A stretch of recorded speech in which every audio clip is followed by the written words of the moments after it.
Okay, ladies and gentlemen, let's take a look at one of the most powerful things that we can do to increase our digital classroom's effectiveness. That is going to be screencasting. Now, screencasting is nothing more than recording whatever is on your screen to your computer.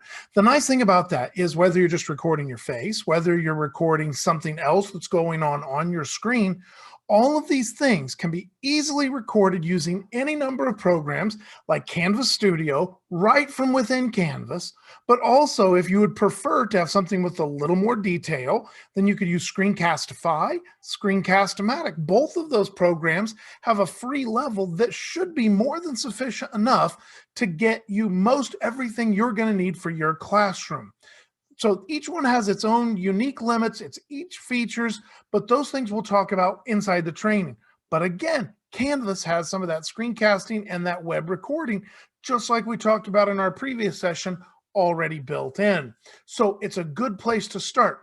The other thing to think about is, what would you use screencasting for? Well, there are four basic things, and that's what we're going to get into. From just doing directions to demonstrations to instruction to really making a rich, detailed digital environment. That's the goal of screencasting. That's what we're going to talk about in this section. And from there, we'll pick it up in the training.